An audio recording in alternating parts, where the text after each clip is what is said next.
કેમ છો બધા? આજે એક જ બહુ જૂની વાનગી જે વિન્ટરમાં મળે છે, લીલી તુવેર. આપણે આજે બનાવવાના છીએ લીલી તુવેરના ઢેબરા, ઘણા ઢેખરા કહે છે, જે પણ કહેતા હોય. તો આ લીલી તુવેર છે, જેને આપણે ફોલી અને સરસ ધોઈ લીધા છે. હવે એને આપણે કૂક કરવાના છે.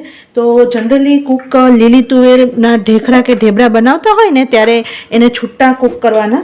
એના માટે આપણે એક પેન લીધું છે. પેન ચાલુ કરી અને એની અંદર બહુ જ એકદમ માપસર પાણી લેવાનું છે. વધારે નથી લેવાનું, કે નાનો અડધો કપ જેવું પાણી લેવાનું છે. એની અંદર સ્વાદ પ્રમાણે થોડુંક મીઠું, એક ચપટી આપણે ખાંડ ઉમેરી છે, જેથી જે લીલી તુવેરનો કલર છે ને એઝ ઇટ ઇઝ રહે. એટલે એક ઉભરો આવે ત્યાં સુધી જરાક થવા દેશું.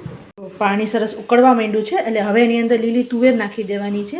લીલી તુવેર આવી રીતે ખુલ્લી જ બાફવાની છે. જો તમે પ્રેશર કુકર કરો તો મેસી થઈ જાય. આપણે કૂકડ એટલે કે આમ ચડી ગયેલી હોય પણ આખો દાણો રહે એવી રીતે, અને ઢાંકવાનું પણ નથી, ખુલ્લું જ આવી રીતે 7-8 મિનિટમાં જ ફ્રેશ તુવેર હોય એટલે 7-8 મિનિટમાં જ સરસ આપણે કૂક થઈ જશે. જો આપણા છે ને તુવેરના દાણા સરસ ચડી ગયા છે. આવી રીતે આમ હાથમાં આમ મેશ કરીને જોઈ લેવાનું. જો સરસ ચડી ગયા છે. હવે આ ગેસ બંધ કરી અને આને સાઈડમાં લઈ લેશું. ફરીથી એક બીજું પેન લીધું છે. પેન ચાલુ કરી દઈશું અને એમાં આપણે જે મેજરમેન્ટનો કપ આવે છે એ 1.5 કપ લેવાનો છે. આ 1 કપ છે અને બીજો આપણે અડધો કપ, આવી રીતે 1.5 કપ લેવાનો છે.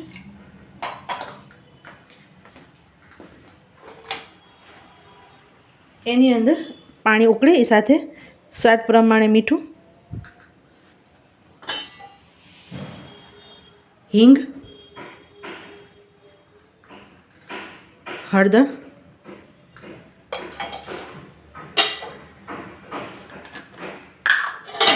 એક ચમચી આપણે તલ નાખશું નટી ફ્લેવર માટે, બહુ સરસ લાગે છે. તો તલ જો ભાવતા હોય તો વધારે નાખી શકો. આદુ અને મરચાંની પેસ્ટ, આમાં લાલ મરચું નથી નાખવામાં આવતું, એટલે તીખાશ માટે આદુ અને મરચાંની પેસ્ટ તમે કેટલું તીખું ખાતા હોય એ પ્રમાણે તીખા મરચાં લેવાના.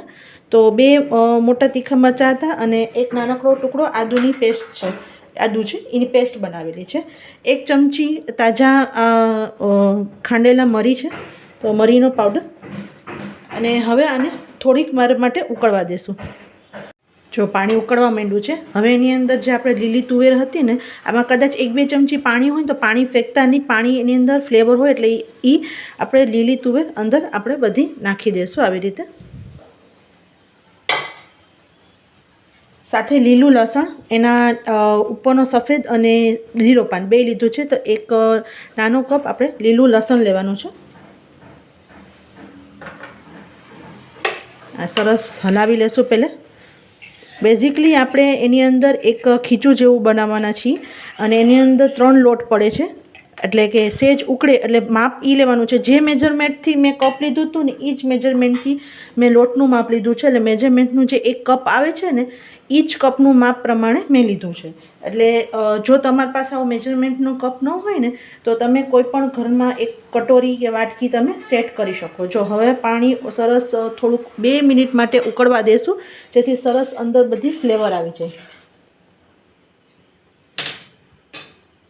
પાણી સરસ ઉકળી ગયું છે. હવે જે મેજરમેન્ટ કપથી મેં લીધું હતું પાણી, એ જ મેજરમેન્ટ કપથી 3/4 કપ એટલે કે પોણો કપ ચોખાનો લોટ.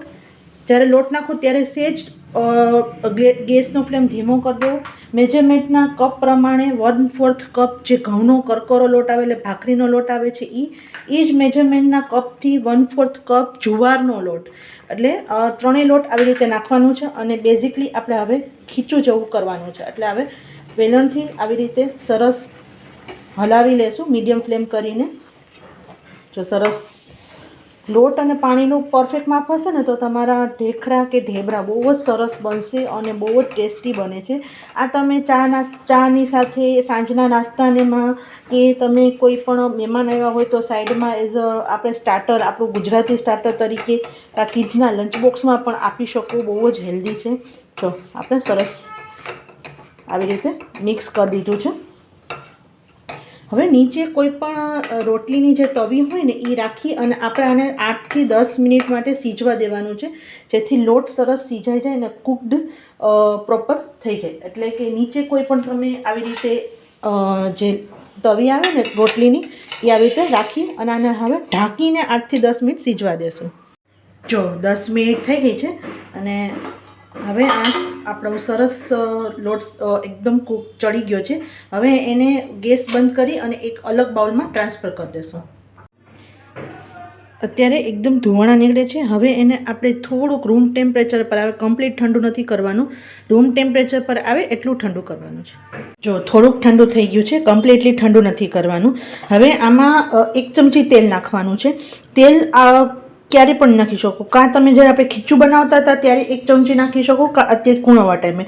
હું કુણાવા ટાઈમે નાખું છું કે જ્યારે આપણે કુણાવતા હોય ને તો સરસ આપણો તેલનો હાથ હોય ને તો બહુ આસાનીથી કૂણવી શકાય. એટલે 1 ચમચીથી વધારે તેલ નહીં નાખવાનું. અને હવે આને જો તમને ગરમ લાગતું હોય તો જરાક તમે તેલવાળો હાથ કરી શકો, નહીંતર તમે અત્યારે શિયાળો છે એટલે બહુ ગરમ નહીં લાગે. આવી રીતે કૂણવાનું છે અને સરસ એક ડો જેવું કરી લેવાનું છે.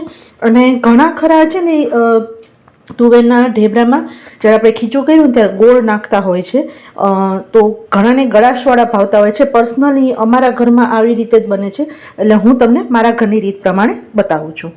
હવે આને સરસ કૂણવી અને આપણે એક ડો જેવું કરી લેવાનું, મસળવાનું છે તો સરસ એકદમ મસળી જાય એટલે એકદમ ડો જેવું થઈ જાય.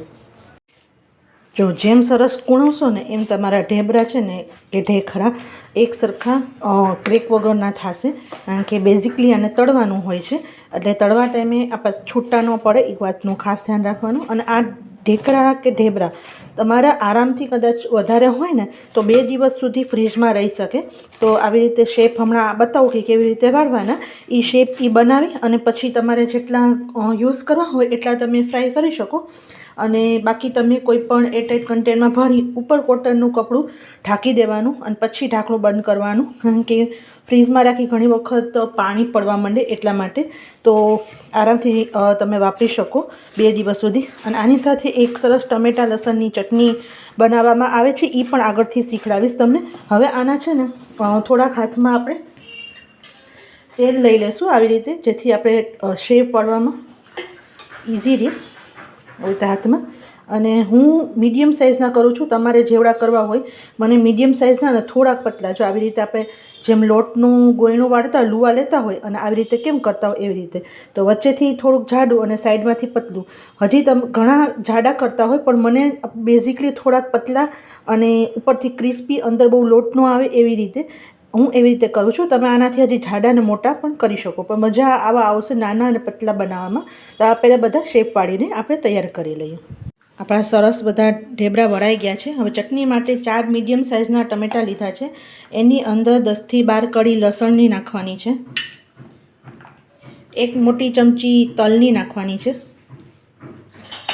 1 નાનું ચમચી જીરું નાખવાનું છે, મીઠું ટેસ્ટ પ્રમાણે નાખવાનું છે,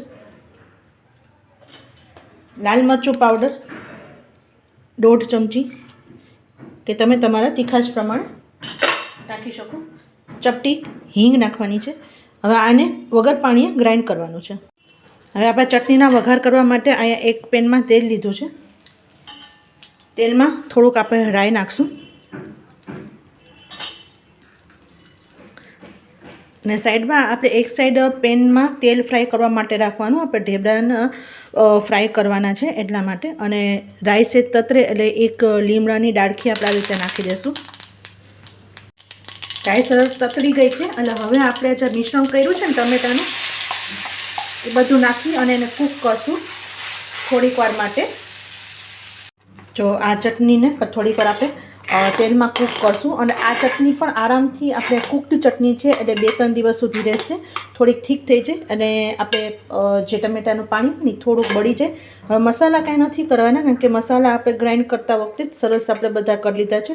એટલે હવે ખાલી ચટણીને આપણે થોડુંક ઠીક થઈ જાય, પાણી ટમેટાનું બળી જાય એટલું. અને સાથે થોડીક એની અંદર ખાંડ નાખવાની છે ટમેટાને બેલેન્સ કરવા માટે, ટમેટાની ખટાશને. એટલે આપણે થોડીક ચપટી ખાંડ નાખશું અને આપણે ટમેટાની ચટણીને સરસ થોડીક વાર કૂક કરવા દઈશું. તો આપણે એક સાઈડ ચટણી કૂક થાય છે ત્યાં આપણે તેલ ગરમ કરવા સાઈડમાં મૂકી દીધું હતું.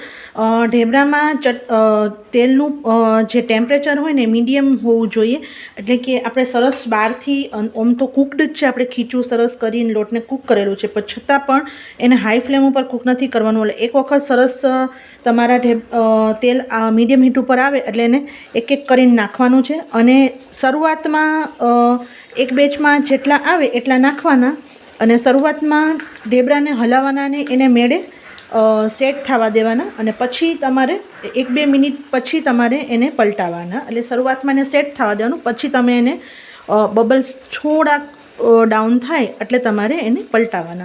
એટલે કોઈ પણ વસ્તુ જ્યારે તમે ફ્રાય કરતા હોય તો આ વસ્તુનું ધ્યાન રાખવું કે તરત જ જો પલટાવવા જાઓ ને એટલે કોઈ પણ વસ્તુ ફ્રાય કરતાં તૂટી જાય. અને ઘણી વખત ઘણાને આ પણ પ્રોબ્લેમ થતો હોય છે કે અમારે તળતી વખત ફાટી જાય છે, તૂટી જાય છે. તો આ એક વસ્તુ, નાની વસ્તુનું ધ્યાન રાખશો એટલે તમારી કોઈ પણ વસ્તુ તળવામાં જરાય તૂટશે કે ફાટશે નહીં. જો 1-2 મિનિટ માટે સરસ હમણાં પોતાનો શેપ પકડી લેશે અને પછી આપણે પલટાવશું.